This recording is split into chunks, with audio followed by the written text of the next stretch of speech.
are. Uh-oh. What happened? There we are. We are live. Welcome back, ladies and gentlemen. I am your host, Blake Ruffino. Alongside me is the second best long snapper in Rhode Island history, Joe DeLeone. Good morning, sir. Or good evening, sir, I should say. How you doing, Blake? Oh, by the way, wait. Before we get into it, we have to recognize something happened this weekend. We have to recognize something happened this weekend. Blake, do you know who won the fencing national championship? Hey, on a scale of 1 to I don't absolutely give a shit. Notre Dame won back-to-back fencing national championships, and they now are the best. You do know that in like in 1888, I probably shouldn't say this, but okay, cool. I'm not going to say it because of what happened today, but cool, good for them. Fencing. Yeah, I mean it's a big deal. I bet you they won't fight. What do you mean they won't fight? Bet you they won't fight. Bet you don't want to use these hands. Oh, wait, they're fighting in Irish. Well, we got, you know what we got down here, Joe? Rednecks. Tell them to come down here and fight a redneck. Does LSU even have a fencing program? Have you seen producer Zach? Have you seen the redneck coming out in him? I think that Notre Dame's he is one way down yonder on the Chattahoochee away from going to jail. Notre Dame can run the table with all the SEC fencing programs. You know what's funny? You say that. Yeah. The SEC doesn't have fancy programs. You know why? Because we actually like girls. I'll give you that. Okay. Well, you know what? Y'all suck. Anyway, we are live. Welcome back, ladies and gentlemen. Good to be back. We missed Saturday because we were out at the LSU football practice. They're letting us back in again this weekend. So instead of Saturday, we'll go on Sunday, the full practice. So we're going to watch some things happening with some SEC programs, but we got a lot to talk about. So, Joe, you brought this topic up. I guess I'll let you explain it. What's our first overall topic here tonight on the Ruffino and Joe Show? So the March Madness tournament this year, unless you've been living under a rock, you know that we have the most unpredictable Final Four that has ever occurred, and it is. Do you believe ESPN that they said that 37 people have their brackets still intact? I don't know. Wait, like fully intact?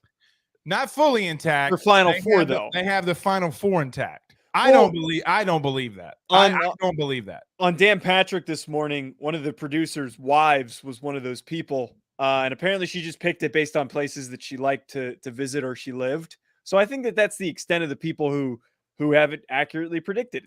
There's pure randomness in it. But the motivation behind this is this Final Four was unpredictable.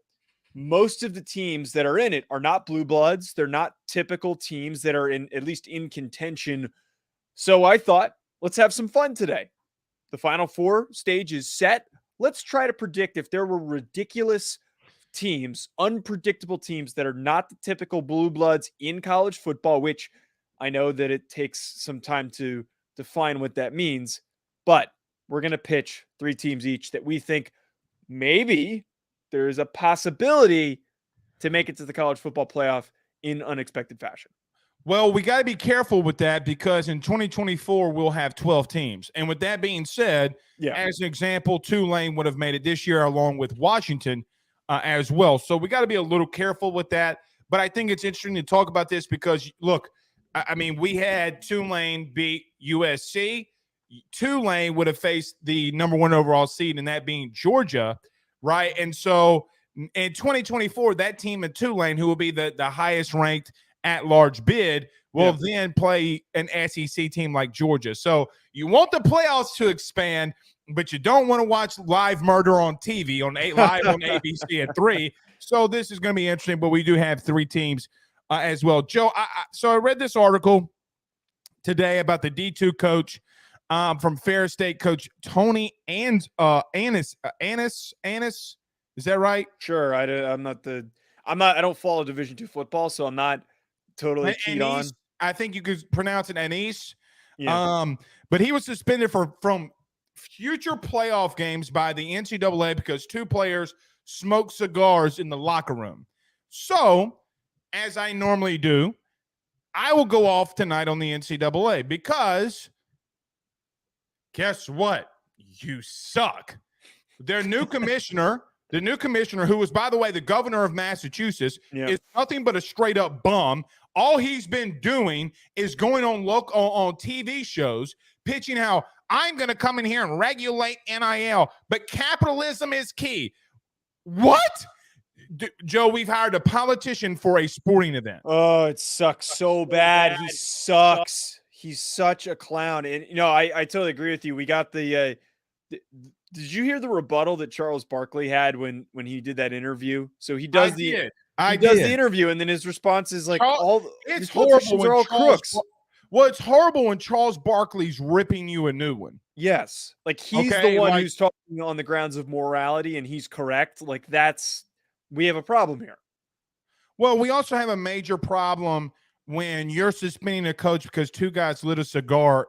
When you don't suspend fans or you don't do anything to fans, Joe, I'll be honest, I wear boots to games if I go. You know why? As a fan, you know why? I wear jeans and boots. You know why? Because way down yonder on the Chattahoochee, I stick a flask right in that boot. Okay? So calm down. Dude, I can't tell you how much I hate a politician that's running the NCAA. I will do it. Let me tell you, you know what I'd do it? I would do it for $50,000 a year and a Coke. See, I don't know if they're going to offer that up to you, but to that point, this should have been an athletic director. This shouldn't have been even a president of a university. This should have been an athletic director. No, it should be Sankey. Let's call it what it is. Yes. It should be Greg Sankey running the NCAA.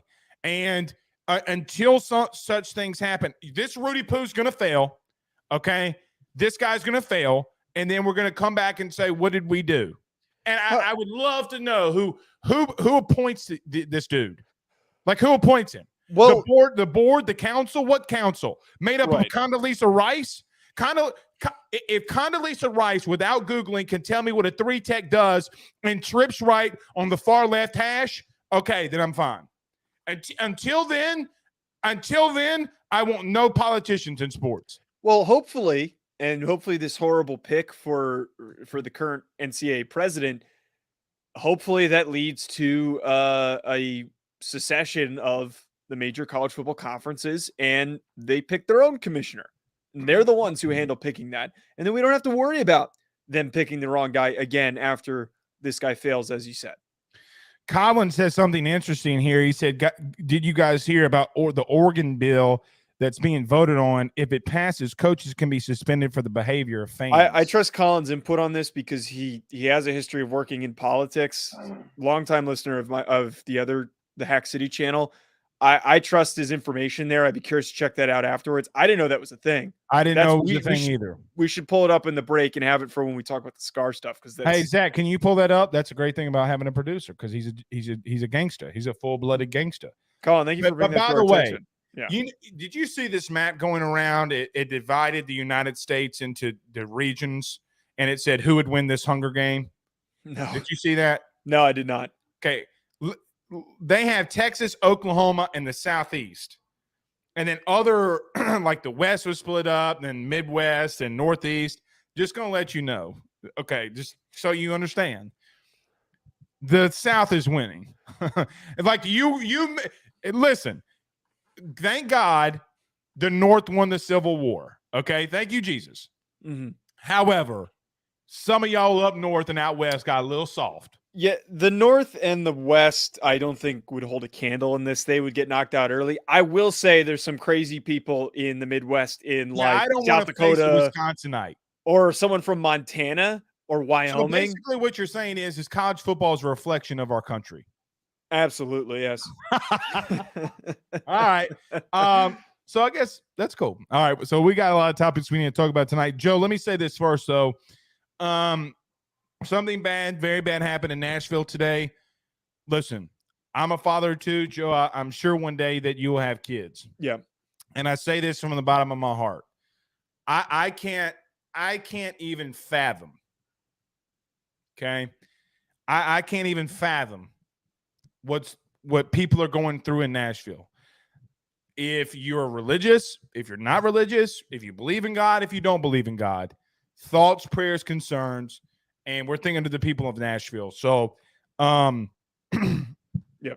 Horrible. Yep.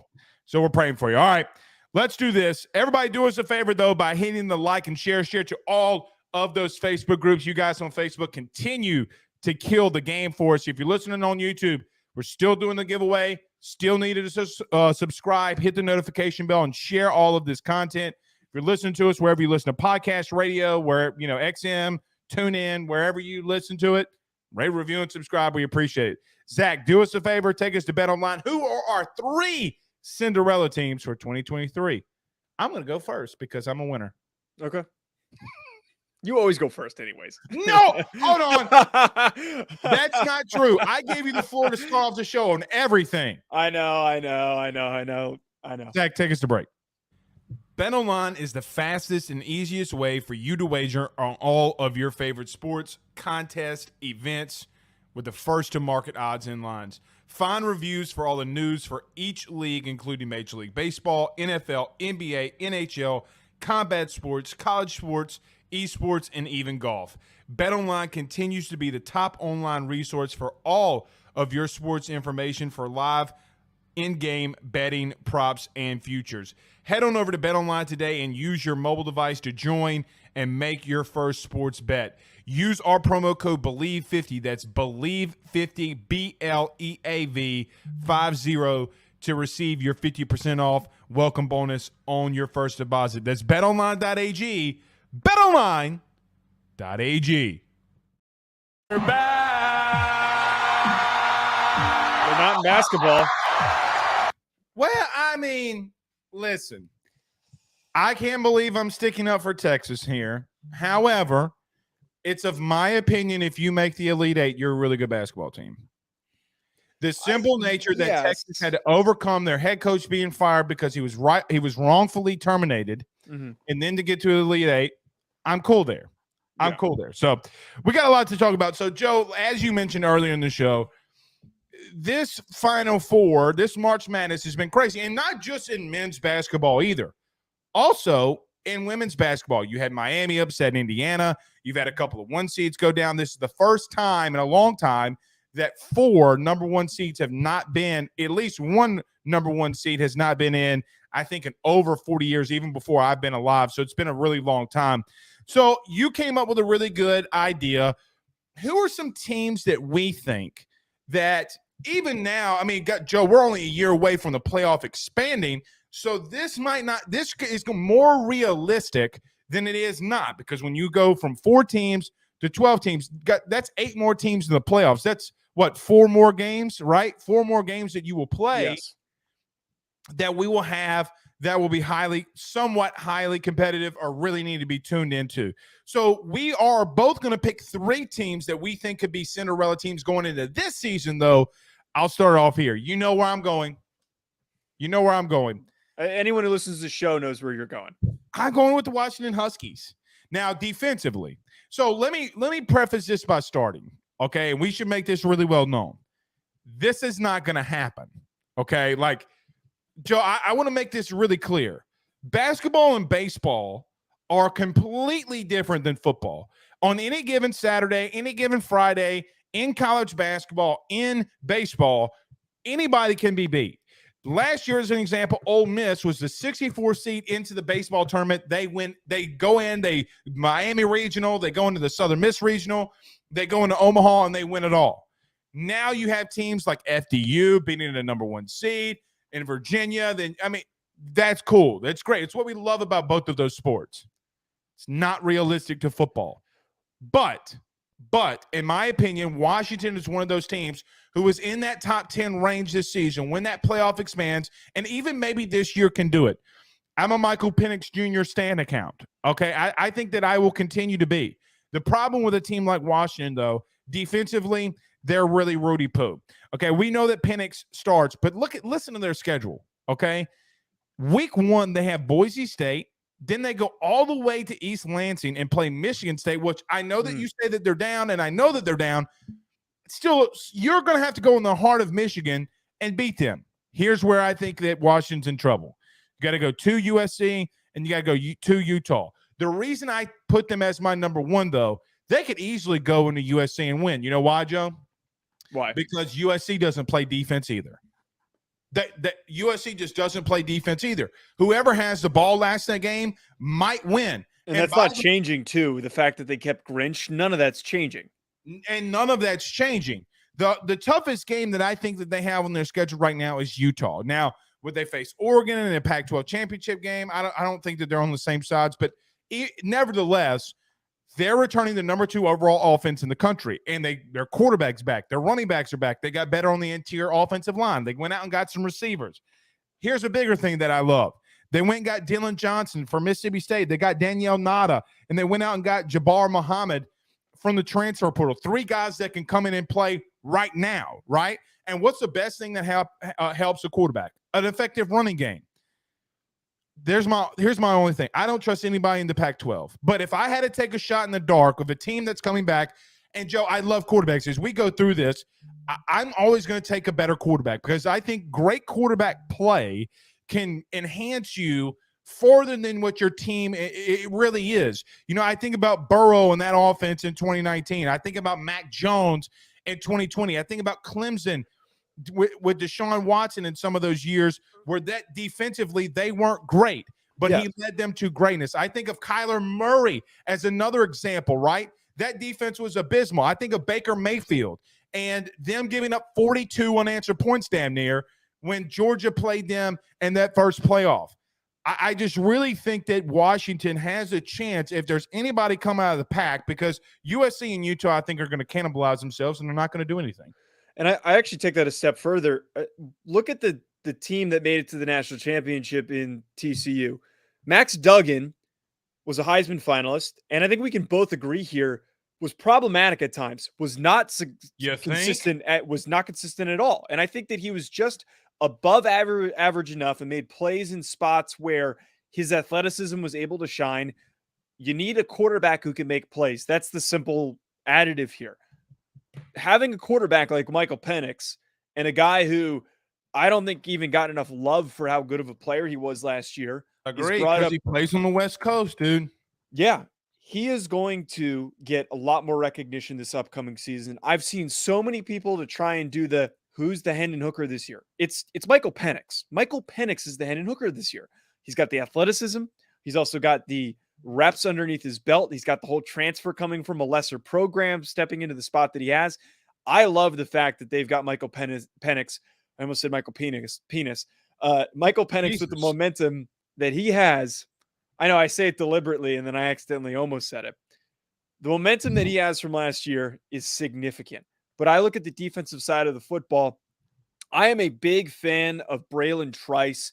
I thought he was going to be a member of this year's NFL draft class. He is a very talented edge rusher. I think that he's going to cause tons of disruption, tons of problems. And frankly, the Pac-12 does not produce very good or consistent offensive line play. There's only a couple of teams that have good offensive linemen that are going to be up to that NFL standard. So a guy like Braylon Trice is going to tee off on those opportunities. I think that he's going to have a very productive season. They check every single box. I wrote them down as well for that very reason. The only thing that gets problematic with Washington is, do they technically fit the definition of not being a blue blood because they have made the playoffs? They're not a blue blood. You're right. I don't think that they are, but they've made the playoffs. If Washington came out, Joe, and beat USC and Utah and won the Pac-12 by beating Oregon, they would beat TCU. Is that fair? Yeah, but the only thing where I asked this pre-show, and I'm glad that we're still talking about them because they deserve the recognition. So they've made the playoff. They've won the Pac-12 recently. That's where I was just a little bit iffy on picking them. But I agree, by that definition, they don't really fit the description of. Well, you got to be somewhat realistic because it's not like college basketball where every group of 5 team can make it, right? Meaning mid-majors aren't going to make it. Mid-majors don't have automatic qualifiers, right? No. And so with college football, that's obviously different. So when you pick Power 5, you kind of have to, right? And again, like I've said, and talking about something that needs to be clipped and that everybody needs to listen to, especially playoff expansion enthusiasts. Football is always going to be chalky. What happens in football, because it is the most physical sport of the big 3, Joe, there's nobody in the group of five that can block Jalen Carter consistently. Now, do you have like your Trevor Pennings of the world that could probably do it? Yeah, sure. Okay, well, that's few and far between. But at some point, from a playoff expansionist standpoint, I don't want to. Okay, do I want to see Georgia play another game? Sure. But Tulane will get murdered by them. Okay. Mm-hmm. And so, like, I just want to make it really well known when we're doing this how you have to structure it. It's not the same. Like, I think Grand Canyon and college baseball could go in here and I really believe they're one of a Cinderella team that could go in there and from a college baseball standpoint, win it all. They got a lot of good things. It's not the same in football. Good thing I picked two ridiculous group of five schools. Give us one of them. Give us one of them. Okay. All right. Here's my one. I 1000% agree with you with everything that you just said. For the other, taking this a step further, by the way, the reason why it doesn't work with college football compared to those other sports, if you have the right scheme and the right approach in basketball, like the reason why Fairleigh Dickinson beat Purdue is that they attacked them the right way. They had better athletes. They were quicker. They were faster, and they had the right shooting.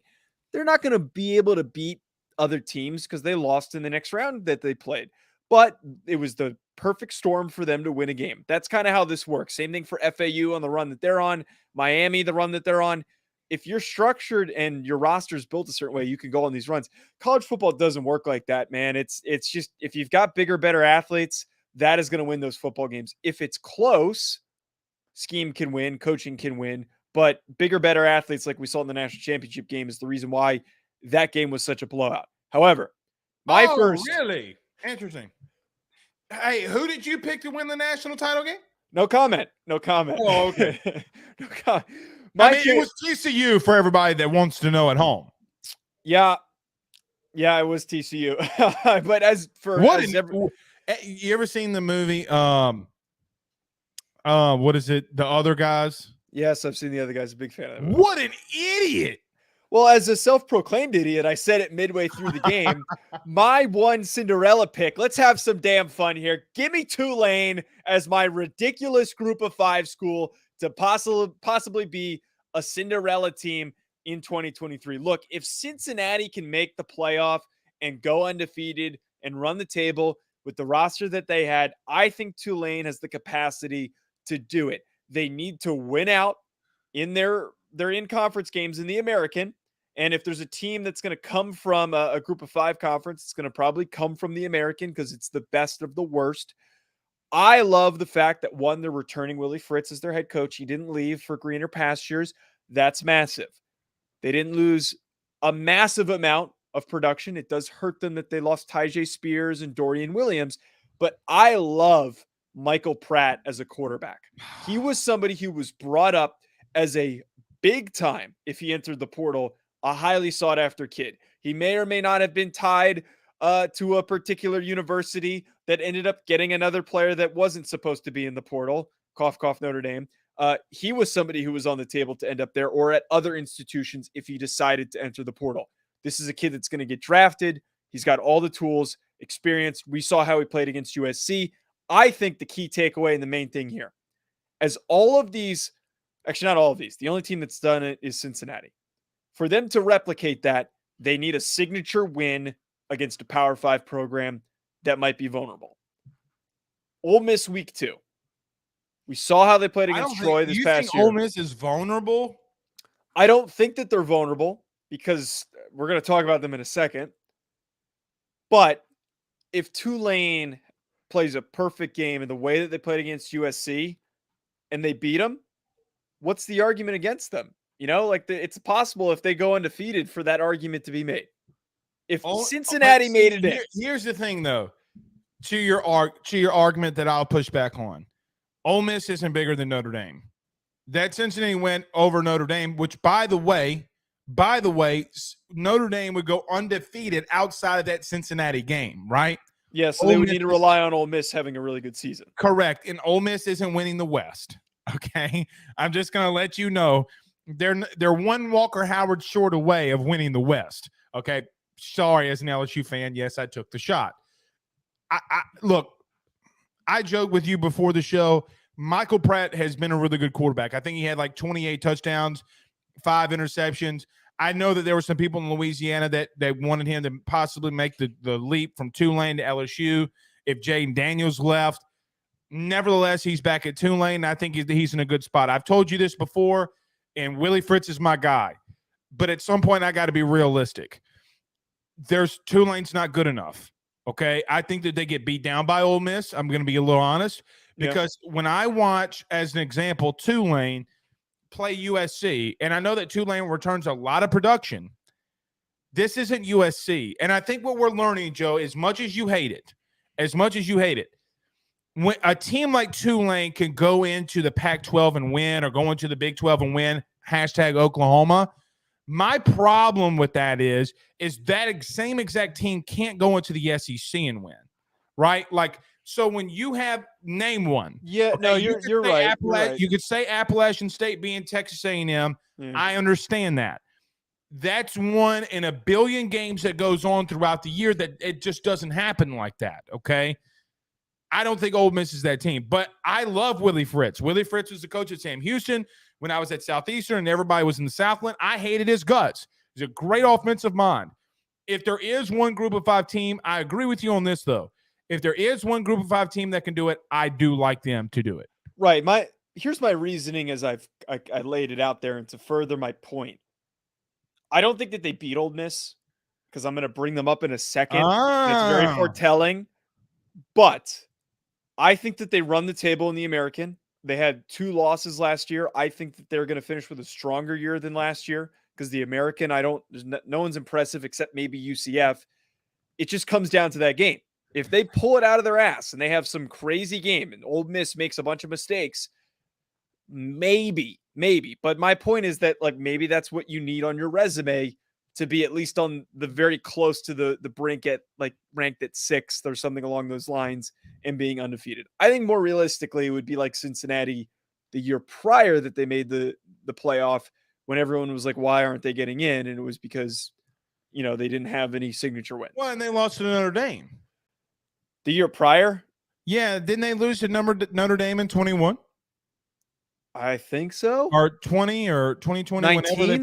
19? Whenever it was, like the last time they had played. My memory's not good enough to remember that. Yeah, mine isn't either. All right, my number 2. So I told you that I'm a quarterback stan, okay? Mm-hmm.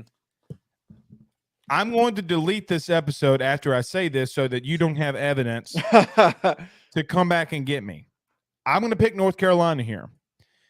Like I've told you, in college football, Joe, quarterbacks can elevate a team to a point where they're national championship worthy. There's a couple guys that just come off the top, okay? I'm not even going to throw Joe Burrow in this, because Joe Burrow had 2 number 1 receivers, and number 2 second-round pick wide receiver in Terrace Marshall.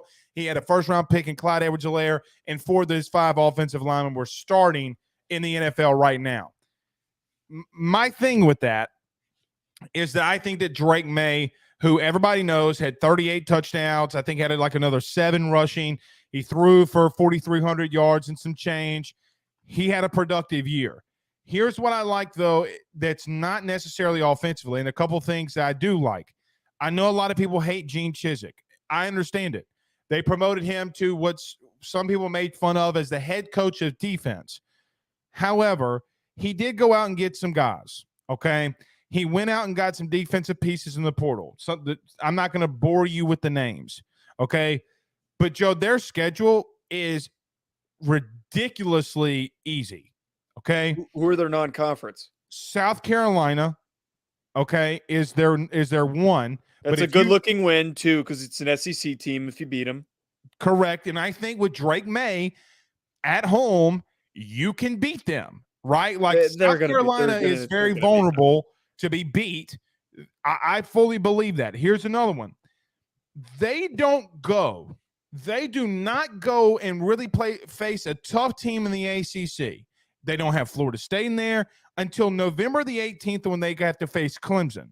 Now, we can make fun of Clemson all the live long day and poke fun at them. What are they going to look like now that they have an offensive coordinator that knows what the hell that he's doing in Garrett Riley? I think that you're in a situation where now that you got your running backs returning, you got your offensive line returning, you went out and got some wide receiver pieces because everybody wants to play with, some guys want to play with Drake May to elevate their status. And look, I know that Chip Lindsey, a lot of people hated it, Troy. Chip Lindsey, from an offensive schematic standpoint, is an offensive wizard. He's been under Todd Monken. He's been under the Todd Monken tree. He's been under the Gus Malzahn tree. And I think Chip got a little bit of – they expected him to do special things at Troy when they refused to spend the money, okay? And with that alone, I think I am just in love with college teams that have really damn good quarterbacks that can elevate them. I'll give an example from this past year. We talked about one of them. I think Michael Penix was one that elevated his team to win. I think that Jane Daniels is a guy that elevates his team to win. I think Will Rogers, who nobody talks about, like Joe, we're an SEC show and we don't talk about, dude, Mississippi State is really bad in a lot of spots. Joe, their offensive line is really bad. They had issues at running back. There were so many things. Quarterbacks that elevate you to 10, 8, 9, 10 wins, I'm always for. You know who else I think did that? Your boy that you're about to mention, and Jackson Dart. Now, sources say that he's taking number 1 overall reps, which is highly interesting to me, but you could put the side by side of him and Spencer Sanders. They're the same person. My point is, I love quarterbacks that can elevate you to win, and I think that he does that. Now, it's also why I don't like your favorite pick in this draft and Anthony Richardson. We've just seen so much history, though, Joe, for me in college athletics, that great quarterbacks elevate. # Cam Newton. All right, I have a take that's going to spark your ire and the ire of many listeners. What happened at the end of the season with Drake May? Let's remember this. What happened with Drake May last year? So really good stretch of games. Very talented quarterback, by the way. I believe that he will be the first quarterback selected in 2024. Very talented. Stretch of the season, statistically building up all these games. Last few games against his most difficult matchups, he beat up on most of the bad teams. Those difficult matchups, he crapped the bed. And one of those games he also kind of crapped the bed was early on in the season against one of his more difficult matchups when he played Notre Dame. I am concerned that Drake May cannot step up in these big games. And my point here is that they run the table and they get to that Clemson game and he craps the bed again.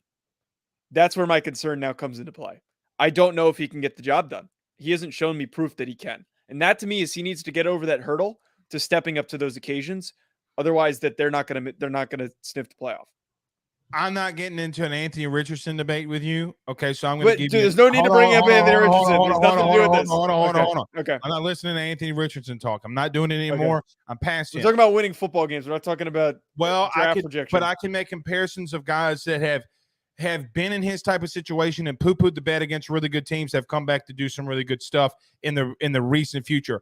I think of Mac Jones as being one. Mac Jones threw 2 pick sixes against Auburn. They lost the game. He came back the next year, and Joe, let's call it what it is, buddy. He lit it up, okay? Like that's very true. You could say whatever you want to him about the Patriots. I don't really care about that. But what I do know is he lit it up in 2020 after a really somewhat of a rocky start from him. I think of Joe Burrow. You know who else I think about? And I know that his team won, but his individual performance was not great. Like I think of Trevor Lawrence. I think of Justin Fields. All guys that struggled coming out of the gate, okay, as freshmen, as first-time starters, whatever, and then responded. I get what you're saying, and I understand that it's a worry. However, I just think that he's good enough if given the right pieces. Now, what people don't remember, Joe, in that Notre Dame game, he had 3 offensive linemen that were out. Yes. He had a true freshman center. He had a true freshman right tackle. That's not fair to him. Okay, I think that Notre Dame, for whatever it's worth, who was the great edge rusher for Notre Dame last year? Isaiah Foskey had like 7 pressures and 4 or 5 quarterback hits. Like it was ridiculous or something like that. I just think that he can do it if they stay healthy. Go ahead. Who's your number 2? My number 2, we're back down to earth for a more realistic team. And the last one's bonkers, by the way. I'm warning everybody.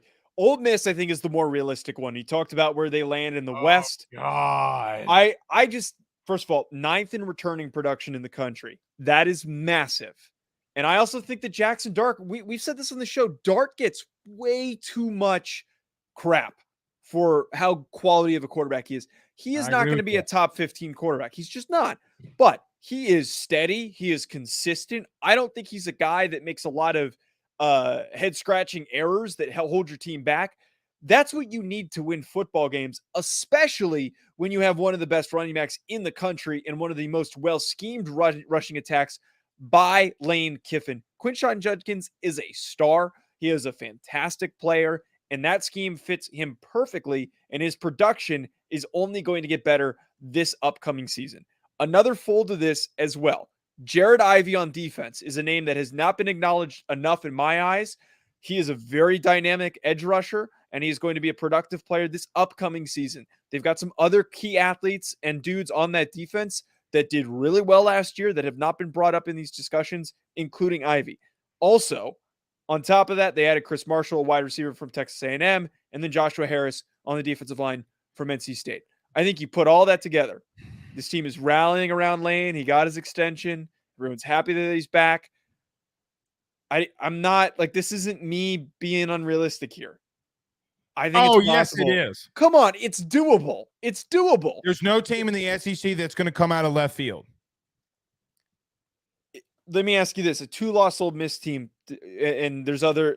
They're not. They're if Ole. So Joe, let me just say something. Here's what they're battling. Ole Miss 2 seasons ago, because I'm counting last season as last year because it's last year, was the first time that they won 10 games in a regular season. You know who was down? A&M was historically down. LSU was historically down. Auburn was historically down. And Bama was the only one that they had to face, and they got their absolute rear ends torn up. They're not winning at Ole Miss, and they're not ever winning the SEC West unless they get serious up front. You went to the Senior Bowl, correct? Yes, I was at the Senior Bowl. Who was the worst offensive lineman there? Nick Breaker. He's gone now. Okay, he was an all-SEC performer. Should have been. Well, he was, and that's what they say. Judkins, I agree with producer Zach, is the best overall running back in the SEC returning. I don't think that there's a question that you can say offensively they're good. Joe, their defensive line, their linebacker play, and their secondary, I get that Ivy's good, but bottom line is they don't have enough. They're going to get beat down when they hit the meat of their schedule like they did last year. You know how I know? Because Lane Kiffin's answer was going against Spencer Sanders. Joe, I want you to do me a favor. Okay. I want you to pick who these guys are. You ready? Last year, one guy had 62% completion percentage, 2,974 yards, 20 passing touchdowns, and 11 interceptions. The other guy had was 57% completion percentage guy, 2,600 yards, 17 touchdowns, and 9 interceptions. Which guy's who? It was Spencer's the first one, and no, it was the other way around. No, okay. Jackson Dart has been better. The only thing that you could say about Spencer Sanders is the rushing touchdowns. But when Ole Miss got in the red zone, you know who carried the football? Judkins. Here's the truth that nobody wants to listen to. Jackson Dart might be better than Spencer Sanders, and nobody wants to talk about that, but the statistics don't lie. Here's my thought process. Lane Kiffin won't win in the SEC unless he goes to Alabama. I don't think that they just don't have enough. Offensively, they're good. They're always going to be good under Lane. The only question that I have, you ready? Yeah. Yes. What can Pete Golding do? Because Pete Golding has had top 10 defenses repeatedly in Alabama. The problem with that, though, is that they do not, and I mean do not have the dudes that Alabama has defensively. But I know this for an outright fact. Pete is from Hammond. He coached at Southeastern. I know. If you want me to, I'll text him. Okay? Know his family, know his parents, know his brother, know all of them. Here's the problem. What he was doing in Alabama was not his defense. It wasn't. It was Nick's. You can go to any stop of Pete, wherever he's been. His defense is not what Nick wanted him to run. Can he make a leap? Can he do something for Lane? That's ultimately what I got to see. other just thing I want to add into this. So I pulled up their schedule. Because they play Rudy should Poo State, Indiana Tech, Idaho Tech, Rudy Poo State. Forget the bad games on the schedule. They play Georgia Tech, Tulane, Mercer. Like, they're going to win those games. They play Louisiana Monroe. They're going to win those games. Here are the 3 games, important ones. I think they win the rest. Realistically, they win the rest of these. LSU, they need to play perfect. LSU, Alabama, at Alabama, home against LSU, and then at Georgia. Oh, buddy. Wait. Hey, You don't think if you pull one of those, one of those with you're playing at home against LSU, 0-3. You're also playing against a Georgia team that does not have a settled quarterback situation, 0-3, and an Alabama team that does not have a settled quarterback situation. One of those 2 teams could not be as clean as we're anticipating. I'm just saying hypothetically. You want a hot take? What? I think that they got a really tough matchup against A&M. Okay, we're not on the same page with them then. I just think that, okay. I think hold on. Yeah. Yes. Would you agree that A&M was down? Horribly down. Down bad. Why were they only within a score of beating them? They did that with Bama, and they beat LSU. A&M. No, they got absolutely annihilated by LSU. No. I'm talking about A&M or Ole Miss. Oh, no, but that's my point.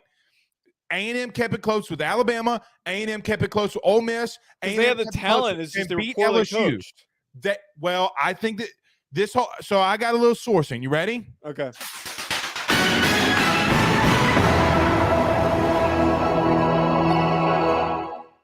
Guess who's been calling all the plays offensively during spring camp at A&M? It's Jimbo. No, it's Petrino. Okay. Well, Jimbo is not Jimbo. This is what I'm told. Okay. Petrino look, you can hate Jimbo all you want. I'm with you. Okay. I'm with you. Jimbo Fisher still knows offense. Okay. He knows what they're doing, Joe. He knows how to attack. Don't give me that can his playbook be outdated? Yes, it is.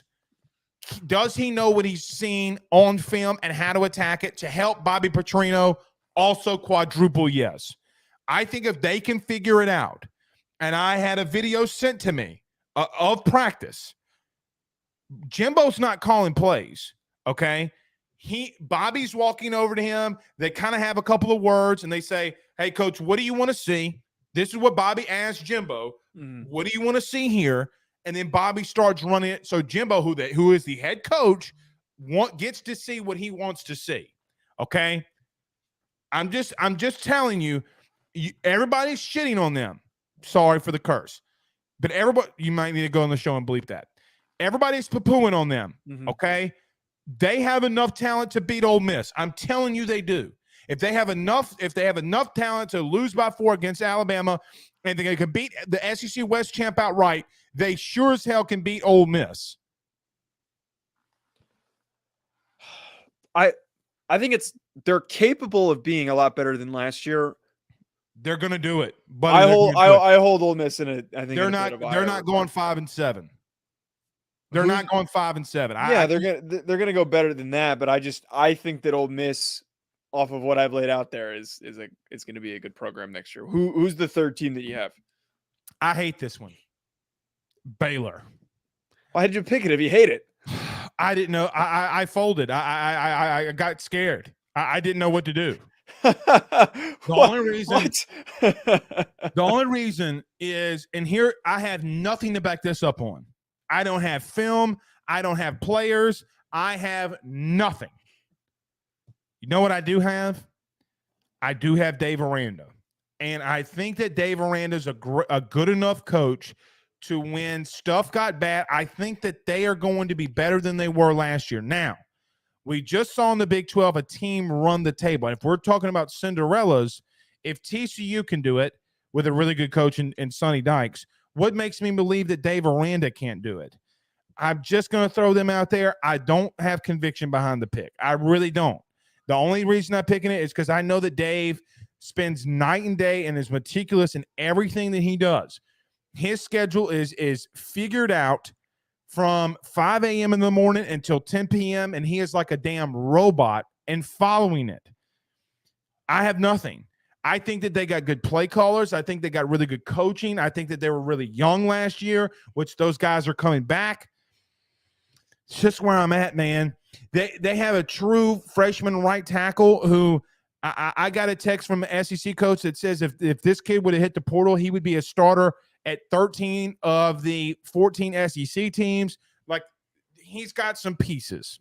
That's it. That's all I got. I have nothing else on Baylor. I don't hate it. And I think that I agree with your point that Baylor, their youth showed last year. They weren't fully consistent. I think Blake Shapen has some work to do at the quarterback position. I don't disagree with that. I hold back a little bit because I think that their ceiling is that they can win the Big 12, but their capacity is 2 losses winning the Big 12 like they did a couple of years ago. I think that's agree with their that. absolute ceiling. I just think it's so hard for these Big 12 teams because they beat up on each other. That's the reality of it. It is one of those conferences Well, they beat up on each other because they're all of equal talent. Yes, exactly. It's not like they're all super explosive and dominant. It's because they're all a little bit above average enough that they beat each other. About TCU.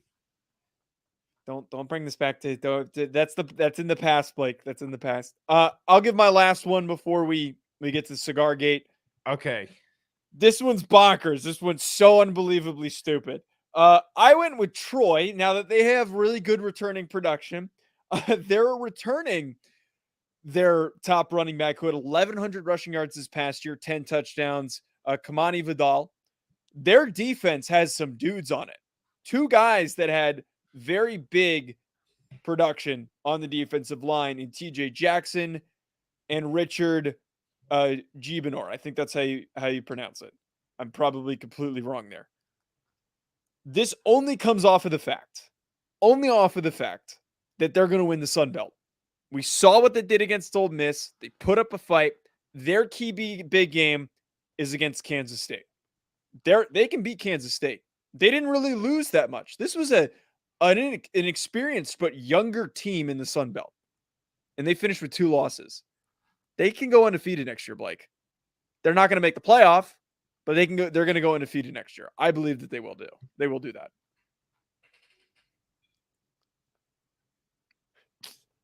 Come on. I needed one crazy one. I needed no. Come on. If FAU can make the Final Four, this is my FAU. This is what I was thinking when I kept hearing you say the word Troy.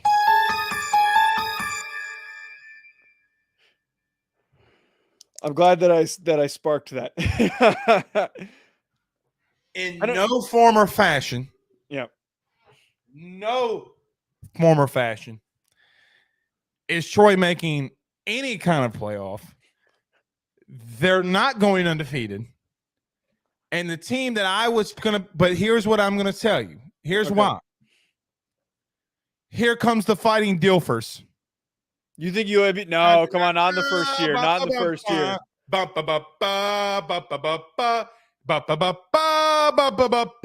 Here comes Trent Dilfer. Is that the UAB fight song, or are you just? I have absolutely no idea, but they scored a touchdown against LSU one year, and I remember being next to their band, being like, "If I got to hear this one more time," and they only played it once, I said I was going to literally throw tubas at them. Is what I told them. Look, this is my San Diego State pick, my FAU pick, one that just makes no sense. It's crazy. It's bonkers. San Diego State was a 5 seed. They've had guys like Kawhi Leonard. Fine, it's my FAU. It's one that makes no sense. But then you're like, how did we get here? How did they end up being here? We need one of those, and that's Troy. All right, so we only got a couple more minutes. So let's go ahead and get to Cigar Gate. So in case you missed it, Ferris State head coach Tony Anness was suspended for future playoffs. Now, I'm probably butchering his last name, and I'm sorry for that. But, Joe, the NCAA has suspended him from – listen to this. Future playoff games for the following. The stadium that the 2 players were smoking cigars in is a smoke-free zone. Not only that, their argument was, well, I'm quoting here, if they're not going to take action in the stadium, we will. Oh, see that part. Are you kidding me? I'm reading it word for word. Wait. So because it was a smoke-free zone and the stadium decided not, because they clearly were allowing them to celebrate their national championship, they clearly were willing to let it happen. The NCAA had to step in and be the righteous word of God and say, oh, because it wasn't upheld in this location that wasn't supposed to have smoking, we have to be the moral voice in this situation. Are you freaking kidding me? The NCAA sucks. This absolutely sucks. Well, Barnyard ass shit. Sorry. Well, it not only does it suck. Well, I think this is the maddest you've ever been. Keep going. I kind of want to see it. But I don't even have anything else to say. This is ridiculous. You guys are a bunch of clowns. This is not something. Why are you wasting your time with this? Fix NIL. Fix NIL. I don't even know the name of the new president. There are so many other things that need to be fixed, and you're worrying about cigars. They won a national championship. Let them smoke a cigar. They're probably 26-year-old grown men playing Division II football. Let them smoke the goddamn cigars. Well, it's governor. He wants to be called governor. Charlie Baker. Yeah, he wants to be called governor. Charlie Baker entitled is the new NCAA president. I'm sure people saw already by now. Charles Barkley going at him. Joe, the punishment doesn't fit the crime, and this is why. This is just why I just don't understand. Like, I legitimately just don't understand what the NCAA does for college athletics. Well, I know that you put on a really good basketball tournament, but you've been called out for really underhanding women's basketball. I know that you put on the baseball tournament. The only thing that you don't have is college football's national champion. You anoint a national champion and recognize a national champion after the games are played. It has nothing to do with the NCAA. The NCAA, by the way, doesn't have jurisdiction. We found out in the LSU, remember when Odell was hounding out cash, the NCAA cannot do anything in reference to some punishments when it comes to a playoff game that they don't sanction. That's something that was interesting, and why the playoff, a lot of people are dabbling in that because you can't hit a team. They wind up doing it anyway. They didn't have the grounds. They didn't care. They're still doing it. I don't understand it. Charlie Baker's a Rudy Poo. He's only been on the – like, how have you been on the job on a week and you suck this bad? They should have never given a politician the rightful seat of being the president of the NCAA. And, look, Joe, I know enough about enough sports to know what's right from wrong and how to fix things. You want an NIL? Well – you're just gonna have to let it be, because Joe, the truth is, and what nobody wants to admit, people in their rocking chairs outside smoking a cigarette hate NIL, and they think, oh, well, you know what? It's the wild, wild west. Joe, I'm gonna give you a little bit of a news flash. It always has been. It's just now in the forefront. The grimy sewage that you never saw that's underneath is now on your streets. It's like homeless people going into a Beverly Hills subdivision, and all of a sudden the people of Beverly Hills don't want to give back anymore because now it's hit their homes and their streets. My point is that they've done so many bad things. No wonder it's about to be abolished, or some people think it is. But as long as, with all due respect, did you see this today, by the way? They give out the conferences their money, like the Big 12 got, the Big 10 or something got $32 million from the NCAA for the March Madness. The SEC got $34 million. This is insane how much money they're making. Joe, you know why the NCAA is not going anywhere? Because they make too many people too much money. They're never going to get rid of it for that exact reasoning. And it pains me to all hell that this is the jackass who's running it, and that we've got rulings like this coming down. I wonder if he had any impact on this decision. Of course he did. Joe, you know how I know? Even if he doesn't know about this, it's like, let me ask you a question. If Nick Saban's running back fumbles on the 1 yard line, is it Bill O'Brien's fault ultimately, or Nick Saban's for letting that kid be in there?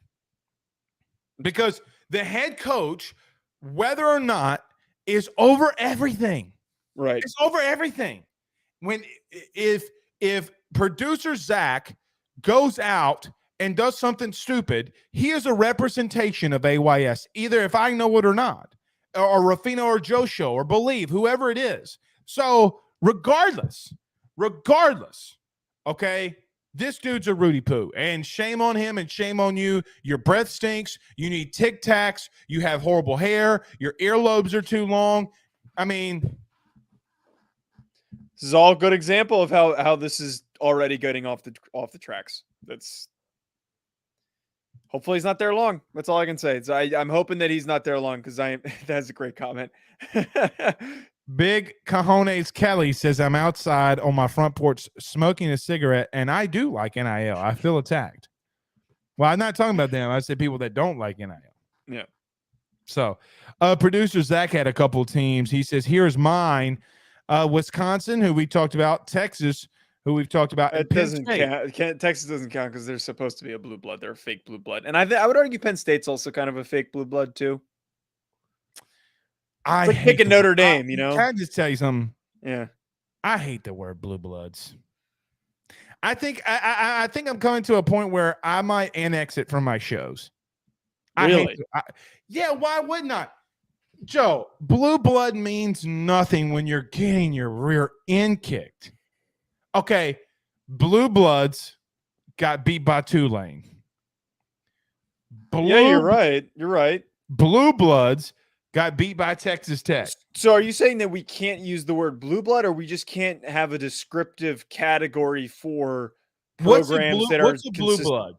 A program that is consistently successful throughout the history. Okay, then Penn State's not a blue blood. USC's not a blue blood. They've won national championships, and they're one of the most winningest programs in college football history. Time off. When do you cut the time? You say teams that win national championships. Joe, as an example, and you're about to get really mad, Notre Dame had won since 1988.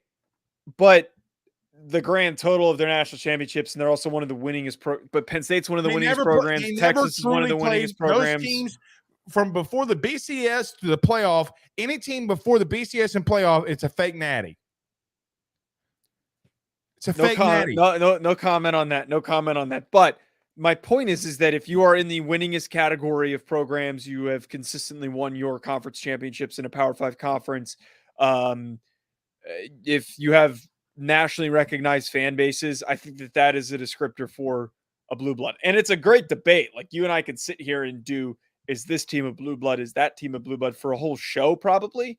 There has to be some sort of category, and maybe we need to be more restrictive about it. Let's do the last 30 or let's do this. You could even do from 1990. Or how about this? Why don't you do it in a 20-year span? No, because then that takes Notre Dame out of it. Well, no, it doesn't. No, it doesn't. Because I would make the argument, and we got to go. Yeah. I would make the argument Notre Dame's been to a national title and made too many playoffs for you to say that they're not a blue blood. True. They are a top 10 program, whether I make fun of them or not. Okay, so at Oklahoma. Oklahoma's another one I would throw in there, which, by the way, if you're watching us right now, when you head over to AYS, my poor man Josh Pate's about to get it. Oh, no. What do you have got? Better tune in. Okay. Better tune in. All right, guys. We are done here tonight. Ruffino Joe Show. Don't forget to subscribe. We will see you back Wednesday and potentially Sunday. Until then, Joe, this has been great. It's been fantastic. See you guys on Wednesday. Peace, guys.